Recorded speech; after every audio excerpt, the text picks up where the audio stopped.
आऊज़ु बिकलिमातिल्लाहि ताम्मति मिन कुल्लि शैतानिन व हाम्मति मिन कुल्लि ऐनिन लाम्मत। बिस्मिल्लाहिर्रहमानिर्रहीम। अल्हम्दुलिल्लाहि रब्बिल आलमीन। अल्लाह ताला के हुक्म, करम और फजल से आज हम कुरान पाक का सादा अल्फाज में तर्जुमा, अल्फाज की तहलील, मादा मज़दर की फ़हम और लफ्ज़ बलफ्ज़ तर्जुमे के साथ शुरू करेंगे, इस मकसद के साथ कि हमें अरबी समझ आना शुरू हो जाए और आहिस्ता आहिस्ता हमें कुरान पाक की तिलावत सुनते हुए और कुरान पाक पढ़ते हुए अरबी का बहुत सा हिस्सा समझ आना शुरू हो जाए। हमने कुरान पाक को शुरू करने से पहले आऊज़ु बिल्लाहि मिनश शैतानिर रजीम लिख दिया लफ्ज़ बलफ्ज़ तर्जुमे के साथ, क्योंकि जब मेरे रब ने फरमा दिया कि फ़इज़ा क़राअतल क़ुरआन फ़स्तइज़ बिल्लाहि मिनश शैतानिर रजीम, तो हम तो आऊज़ु बिल्लाह पढ़ेंगे। तो सिर्फ़ एक याद दहानी के लिए किसी को अगर भूल जाए तो वो यहाँ से आऊज़ु बिल्लाह उसके ज़हन में आ जाएगा। हमने कुरान पाक को जो लिखा है तो हमने मादा और उसके साथ जो अलामात हैं मादा से पहले या मादा के बाद उनको लिखा है, बहुत ज़्यादा अल्फाज का, लेकिन जहाँ पे कोई ज़्यादा कॉम्प्लिकेटेड लफ्ज़ था या उसमें इत्तफ़ाक़ राय नहीं है उसकी तहलील में, उससे हमने नहीं लिखा क्योंकि हम किसी भी इख्तलाफ में नहीं पढ़ना चाहते थे। कुरान पाक में ऊपर यहाँ पे हमारे जो इंडो पाक में कुरान होते हैं, यहाँ पे सिपारे का नाम और सिपारे का नंबर, यहाँ पे सूरत का नाम और सूरत का नंबर, और इस साइड पे दीगर, जिसको हाशिया कहते हैं, हाशिया में दीगर तफसील होती है, जैसे कि यहाँ पे मंजिल लिखा हुआ है और सूरह फातिहा के आखिर में इसका रकू नंबर लिखा हुआ है। रकू में ये ऐन की अलामत होती है, एक हिस्सा उसके ऊपर, एक बीच में और एक उसके नीचे लिखा हुआ होता है।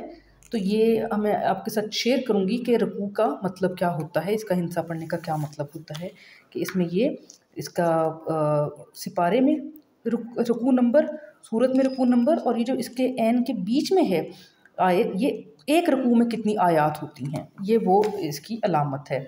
हम बात कर रहे हैं मादा की, तो मादा किस तरह लिखा जाता है। ज़्यादातर जगहों पे आपको मादा अलग हरूफ में लिखा हुआ मिलेगा, जैसे कि राहमा का मादा आपको लिखा मिलेगा राहामा। अरबी के अल्फाज के ज़्यादातर मादा 3 हरूफ के हैं और ज़्यादातर मादा का मतलब फ़ेल यानी कि वर्ब है। उस मादा से, चाहे वो फ़ेल हो या सिफ़त हो या इस्म हो, उस मादा से फिर मस्दर व माखज़ निकलते हैं। ठीक है, मस्दर व माखज़ निकलते हैं। किस तरह? राहमा जो है इसका मतलब है रहम करना। इसका जो फिर नाउन है रहम, उसके दिल में बहुत रहम है, वो इससे डिराइव हुआ है, जिसको कि इंग्लिश में हम डेरिवेटिव्स कहते हैं, मस्दर और माखज़। ठीक है, मस्दर या फिर माखज़। इस तरह ये जो रहमा का एक तो मादा का मतलब है रहम करना, उससे रहमा रहम यानी कि रहम होना, रहमतुन जैसे कि रहमत हम उर्दू में कहते हैं, अर्रहमान बहुत रहम फरमाने वाला, अर्रहीम रहम करने वाला है। और इसी मादा का एक और मतलब है, जिसका मतलब है औरत का पेट, यूट्रस, जिसको के उर्फ़ आम में बच्चादानी कहा जाता है। इससे फिर लफ्ज़ मैंने आपको पहले भी बताया निकला, माखज़ है इसका उलुल अरहाम, के अरहाम रहमों वाले। वो रहम रहमत वाला नहीं है, रहम करने वाला नहीं है, वो रहम औरत का पेट या वूम, जिसको हम इंग्लिश में कहते हैं, या यूट्रस कहते हैं। तो रहम के रिश्ते यानी कि यूट्रस के रिश्ते यानी कि खून के रिश्ते माँ की साइड से, उलुल अरहाम। तो ये इसका मादा। इसी तरह मादा है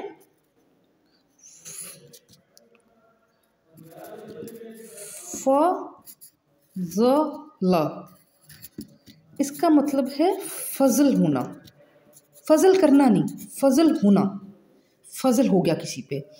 इससे जो हम कहते हैं अफ़ज़ला, उसका मतलब हो जाएगा फ़ज़ल करना। इस तरह बहुत ज़्यादा कुरान में आएगा हदी। इसको कैसे लिखा, अलग अलग जब लिखेंगे तो बनेगा ह द या। इसका मतलब है हिदायत होना। हिदायत करना का जो लफ्ज़ है वो है अहदी, हिदायत दो, हिदायत करो। अब बिलफ़र्ज़ हम बहुत अलग करके लिखते तो हम जैसे कि शुरू में ही है अल्हम्दुलिल्लाह रब्बिल आलमीन, इसके हम फिर अगर इस तरह से अलग करते तहलील करते तो अल आ ल म ई न, ये पढ़ने वाले के लिए ना बहुत कॉम्प्लिकेटेड हो जाता, कुछ को तो फहम होती, कुछ को मुश्किल लगता। इस तरह भी मादा को लिखा जाता है, शरई तौर पे अलाउड है, लेकिन इस तरह से जोड़ के भी मादा को लिखना है शरई तौर पे अलाउड है। इसलिए हमने आसानी के लिए, और ये तरीका चूँकि राइज है, अलाउड है, इजाज़त है, हमने इस तरह लिखा है। ये जो बीच में है ये मादा है, कुछ अलामात मादा से पहले की हैं तहलील की, चाहे वो सिंगल हर्फ हो जैसे कि बिस्म में है यहाँ पे, तो कुछ बाद में है जैसे कि ये त बाद में है और ये ईन है। सबसे पहले हम बात कर लेते हैं सूरतुल फातिहा की सूरत, इसका मादा है सूर। सूर के बहुत सारे मतलब अरबी में हैं। यहाँ पे मतलब है सूरत या मंजिल या इमारत, यानी कि कुरान पाक की 114 स्टोरीज़ या मंजिलें हैं, तो ये उसको सूरत कहा। तो जो है वो मोनस की अलामत है, मादा की, फ़ीमेल की, तो ये सूरत यानी कि सूरत एक फ़ीमेल होती है। और अल फताहा, तो अल का मतलब इसम ख़ास, यानी कि हमने पहले भी बात की दी। फ़तह यानी कि खोलना, तो इससे लफ्ज़ निकला फ़तह करना। और तो का मतलब मोनस, तो सूरतुल फातिहा खोलने वाली सूरत, यानी कि ये एक मादा है जो खोलती है किसको, कुरान पाक को, अल्लाह के कलाम को, अल्लाह के मैसेज को, अल्लाह के राज को। अल्हम्दुलिल्लाह रब्बिल आलमीन। आऊज़ु बिल्लाहि मिनश शैतानिर रजीम। आऊज़, यहाँ पे अलिफ का मतलब है मैं, मुतकल्लिम वाहिद। औज़ यानी कि पनाह मांग लेना, ठीक है, पनाह लेना, मांगना नहीं है यहाँ पे। बिल्ला, ब का यहाँ पे मतलब है का। अल्लाह, अल्लाह ताला। मिन यहाँ पे मतलब है से। अश शैतान, अल इसम ख़ास, शतना यानी कि दूरी होना। शतना से शैतान निकले क्योंकि उसको अल्लाह की रहमत से भी दूरी है, वो हर नेकी से दूर है और अल्लाह ने उसको अपने आप से दूर कर दिया। अर रजीम, अल इसम ख़ास, और रजम, रजम कहते हैं रजम करने या पत्थर मारने या संसार करने को, इसी से लफ्ज़ निकला रजम, जिसका मतलब है पत्थर यानी कि नाउन। आऊज़ु बिल्लाहि मिनश शैतानिर रजीम, मैं पनाह मांगता या मांगती हूँ, क्योंकि इसमें मुज़क्कर मुअन्नस में फ़र्क नहीं है। मैं पनाह मांगता हूँ अल्लाह ताला की शैतान से, जो कौन है, रजीम, धुतकारा हुआ, मरदूद है। बिस्मिल्लाहिर्रहमानिर्रहीम, यहाँ पे बिल्लाह में हो गया था अल्लाह की, यहाँ पे है से साथ, अल्लाह साथ। बिस्म, ब समूह, ब का मतलब साथ या से, और समूह का मतलब है, समूह जो मादा है इसके कई मतलब हैं, लेकिन यहाँ पे इसका मादा का मतलब है इस्म। समूह बेसिकली कहते हैं किसी भी चीज़ की बालाई अलामत को, इसी से इस्म भी निकला और इसी से समा यानी कि समावात भी निकला, क्योंकि आसमान हमारी जो अल्लाह ताला की लिए बनाई हुई कायनात है, इसकी बालाई अलामत है। यहाँ पे समूह का मतलब इस्म है। अल्लाह, अल्लाह ताला। अर्रहमान, अल इस्म ख़ास, रहम, रहम करना। अर्रहीम, अल और रहम, इनका मादा एक ही है, रहम करना, रहम करना। रहमान कहने से मीनिंग और हो गया और रहीम कहने से मीनिंग और हो गया, मिलते जुलते लेकिन मतलब में फ़र्क भी है। बिस्मिल्लाहिर्रहमानिर्रहीम, साथ इस्म के अल्लाह ताला के जो है अर्रहमान अर्रहीम, शुरू नाम से, यहाँ पे से बन गया ना, शुरू नाम से अल्लाह ताला के जो नहायत मेहरबान खूब रहम करने वाला है। हम इस्तिलाहात में नहीं जाएंगे, हम लफ्ज़ ब लफ्ज़ तर्जुमा पढ़ने की कोशिश कर रहे हैं। अल्हम्दुलिल्लाहि रब्बिल आलमीन, अब देखें अल कितनी दफ़ा आ रहा है, तो अल का क्या मतलब है, दी, यानी कि इसम नकरा को इसम मारफा बना दिया, ख़ास कर दिया, प्रॉपर नाउन बना दिया। अल्हम्द, हम्द का मतलब है तारीफ़ करना, किसकी, अल्लाह ताला की। बचपन से हमने हम्द पढ़ी, हम हम्द पढ़ते आए हैं। मदह इसके बराबर होता है तारीफ़ करना, मदह सराई करना, जो कि इंसान के अलावा इंसान की मखलूक़ात की जा सकती है। तो अलहम्द यानी कि तारीफ़, यानी कि शुक्र करना भी इसका मतलब है, जो हम कहते हैं ना कि अल्हम्दुलिल्लाह, तमाम शुक्र है अल्लाह ताला का, लेकिन ज़्यादा अलहम्द तमाम तारीफ़ है अल्लाह ताला की, लिल्लाह, ल का मतलब लिए और अल्लाह का मतलब अल्लाह। अब लिल्लाह में जब हमने तहलील किया तो ली अल्लाह बना, लेकिन यहाँ पे अल्लाह का अलिफ नहीं है। क्यों? क्योंकि यहाँ पे उस लफ्ज़ की रवानी के लिए लिल्लाह का अलिफ हज़फ हो गया, महजूफ हो गया, डिलीट हो गया। कुछ आगे हम देखेंगे हरूफ डिलीट हो जाते हैं तो वो, लेकिन जब हम तहलील करते हैं तो हमने लिखा, क्योंकि वो तो पूरा लफ्ज़ है, तहलील में तो हम आधा नहीं लिख सकते। तो अल्हम्दुलिल्लाह, तमाम तारीफ़ है लिए अल्लाह ताला के रब। रब क्या होता है? रब होता है परवरिश करने वाला, और इतनी अच्छी परवरिश करने वाला कि हद कमाल तक पहुंचा दे। अल्लाह लफ्ज़ सिर्फ अल्लाह के लिए मुख्तस है, लेकिन रब हम कहते हैं अरबाब, रब्बानी, रब्बानियून, ये सब रब हैं परवरिश करने वाले।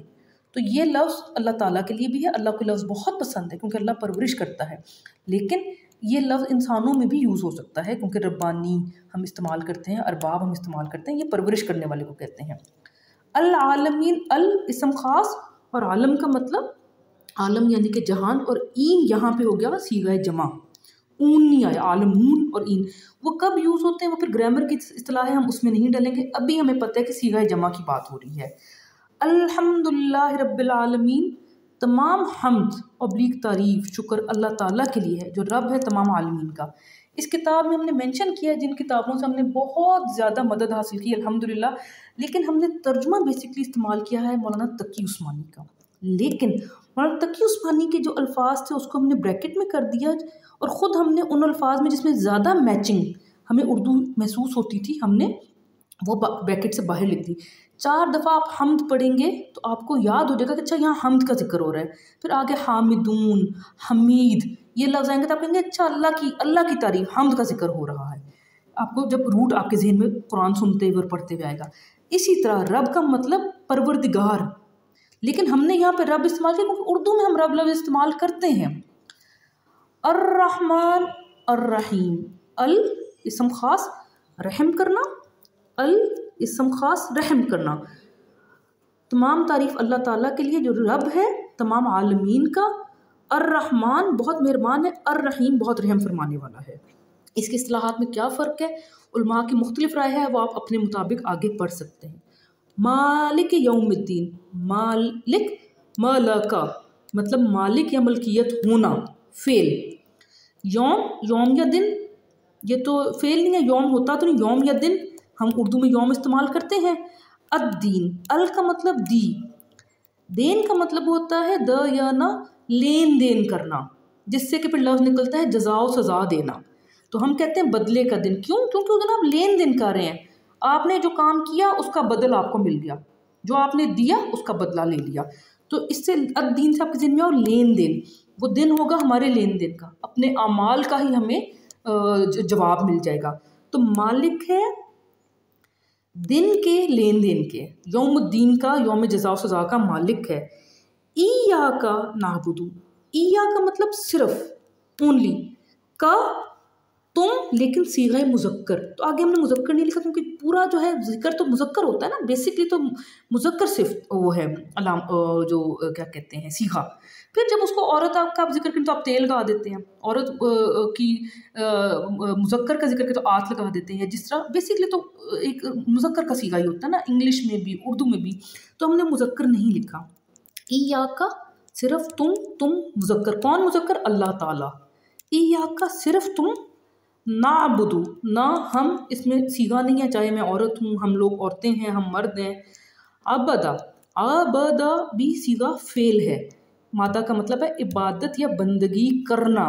इससे जो हम कहते हैं अब्द, बंदा, गुलाम, वो इससे निकला है। मादा ये है, वो अब्द नाउन है, वो मादा नहीं है। मादा का मतलब फेल में आता है। ईया का नाबुदू, सिर्फ तुम्हारी हम इबादत करते हैं, जिसमें तुम सीग़ा मुज़क्कर में है।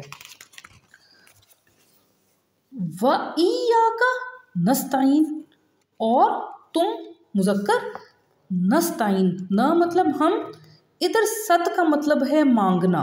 हर जगह सत को ब्रेक करके मांगना नहीं बनता, यहाँ पे किसी का इख्तलाफ नहीं, यहाँ पे सख्त का मतलब मांगना। ईन का मतलब ऑन, इसका मादा है ऑन, हमने सारी ज़िंदगी पढ़ा, मुआविन होता है, मुआवनत करते हैं। तो मदद के साथ अगर आप ऑन के साथ मुआवनत जहन में रखेंगे तो आपके जहन में आ जाएगा कि अच्छा मुआवनत की बात हो रही है, मदद करने की बात हो रही है। व इय्याका नस्तईन, और तुझसे ही हम मांगते हैं मदद, और सिर्फ तुझसे ही हम मुआवनत मांगते हैं। क्या मांगते हैं? मदद या मुआवनत मांगते हैं। इहदिनस सिरातल मुस्तकीम, इसका मादा है हदी, यानी कि हिदायत होना, ना मतलब हम। इहदिना हिदायत अता फरमा हमें। यहाँ पे जो अलिफ है वो फ़ेल अमर है कि करो, लेकिन चूंकि हमने सिर्फ सीगे डाले हैं, हमने ग्रामर के वो नहीं डाले फ़ेल फ़ाइल मफ़ूल, तो इसलिए हमने यहाँ पे नहीं लिखा। इहदिना हिदायत दे हमें अस्सिरात, अल यानी कि कोई ख़ास रास्ता, इसम मारफा, सिरात का मतलब होता है रास्ता। अल मुस्तकीम, अब इसमें हमने जो कौम है इसका मादा अल कौम, तो कौम हमने मुस्तकीम को ब्रेक किया, इसको इससे ज़्यादा हमने एक्सप्लेन नहीं किया। कौम का मतलब है कायम या खड़ा होना, और यहाँ पे चूंकि रास्ते की बात हो रही है, रास्ता जब खड़ा होता है तो क्या होता है? सीधा होता है, तो हमने यहाँ पे सीधा लिख दिया। जो हमारी कौम होती है, पाकिस्तानी कौम है, तो हम ये इसी से निकली है, जो खड़े हों इकट्ठे। तो इहदिनस सिरातल मुस्तकीम, हिदायत अता फरमा हमें, रहनुमाई फरमा की जगह हमने हिदायत लिखा ताकि आपके जहन में आ जाए। हिदायत अता फरमा हमें रास्ते सीधे की। कौन सा रास्ता? सिरात अल्लज़ीना, अल्लज़ी कहते हैं जो, ही, दैट, और इन हो गया फिर सीगा जमा, तो हिदायत जो जमा यानी कि दोज, उन कौन? लोगों की बात हो रही है, ठीक है। अल्लज़ीन वो लोग, लेकिन लोग लफ्ज़ नहीं है, तो हमने फिर आसान रखा था, आपको याद रहे। सिरात अल्लज़ीना, रास्ता उनका जो वो हैं और सीगा जमा है। अन्अमता अलैहिम, अनम नाम है इसका सीगा मादा का, और नाम का मतलब है इनाम होना। अब जब अलिफ लग गया अन्अमता, तो इनाम किया, इनाम करना बन गया। ता मतलब तुम, सीगाए मुज़क्कर, अन्अमता इनाम किया तुमने, तुम कौन है? सीगाए मुज़क्कर, मुज़क्कर कौन है? रब्बुल्ला, रब्ब ताला, अल्लाह ताला। अलैहिम, अला पर, और हिम हमने क्या बात की? हुम का मतलब है वो सीगा जमा, हु होता तो वो मुज़क्कर, हा होता तो वो मुन्नस, हुमा होता तो वो दोनों, अलैहिम है। अन्अमता अलैहिम, इनाम फरमाया तूने जिन पर। सिरातल लज़ीना अन्अमता अलैहिम, रास्ता उनका इनाम फरमाया तूने जिन पर। गैरिल मग़दूब अलैहिम, गैर हम कहते हैं ना तुम गैर होगे मेरे लिए, गैर यानी कि अलावा, दूसरा। गैर अल मग़ज़ूब, अल मतलब इसम ख़ास, गज़बा गज़ब होना, मग़ज़ूब जिस पर गज़ब हुआ, अलैहिम पर उन, गैरिल मग़दूब अलैहिम ना कि उन पर, अलावा उनके गज़ब किया गया जिन पर, यानी कि उन लोगों के रास्ते के अलावा तेरा गज़ब हुआ जिन पर। वला अद्दालीन, और ना ही अज़्ज़ालीन, अल मतलब के इसम ख़ास, ज़ल्ला जलील या गुमराह होना, और ईन का मतलब सीगा जमा, और ना व ला, और ना अज़्ज़ालीन जलील लोगों यानी कि भटके हुए गुमराहों का, ठीक है। इहदिनस सिरातल मुस्तकीम, हिदायत अता फरमा हमें रास्ते सीधे की। सिरातल लज़ीना अन्अमता अलैहिम, रास्ता उनका इनाम किया तूने जिन पर। गैरिल मग़दूब अलैहिम, ना के उनका अलावा उनके रास्ते के, अल मग़दूब बहुत गज़ब हुआ तेरा, अलैहिम उन पर, वला ज़ालिन और ना ही गुमराह लोगों का। यहाँ पे मैं आपको एक कुरान पाक की बहुत खूबसूरत चीज़ बताऊँगी, जो हम कहते हैं कि अरबी जो है इतनी करामात वाली, इतनी बेहतरीन ज़बान है। अब उर्दू में हम इस्तेमाल करते हैं बट हमें समझ नहीं आ रहा था। अभी हमने बात की ज़ल्ला का, और हम कहते हैं जलील यानी कि ज़लालत, नहीं, वो जे वाला ज़ल्ला है। इस ज़ल्ला का मतलब भी कुरान में आएगा। ये ज़ल्ला इसका मतलब होता है जलील करना या ज़िल्लत देना, ठीक है जी। उसके बाद है ज़ल्ला, जे और लाम पे शद, इसका मतलब है फिसलना या डगमगाना। इसके बाद है ज़ल्ला अज़्ज़ालीन, इसका मतलब है जलील या गुमराह होना।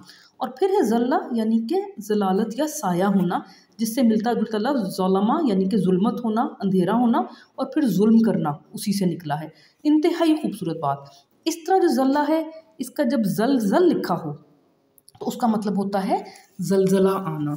बेसिकली जब मादा लिखा जाएगा, अब मैं इसका जिक्र इसलिए कर रही हूँ कि अब ये आया है, मादा में वो लिखेंगे जल्ला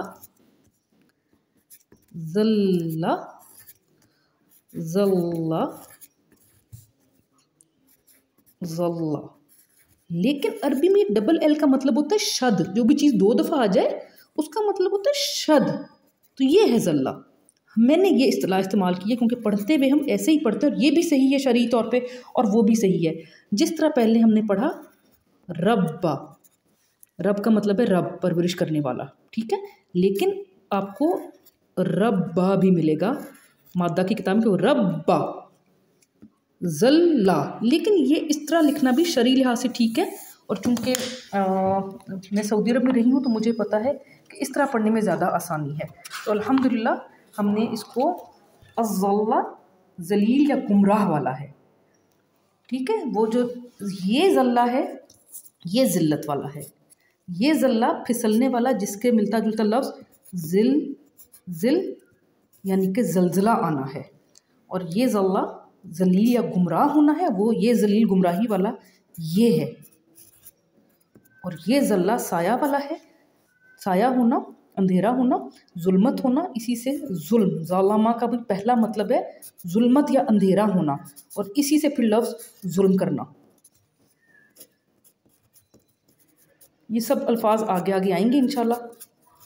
और इसी का दूसरा फिर क्या मतलब है, इसी मादा से जुल्म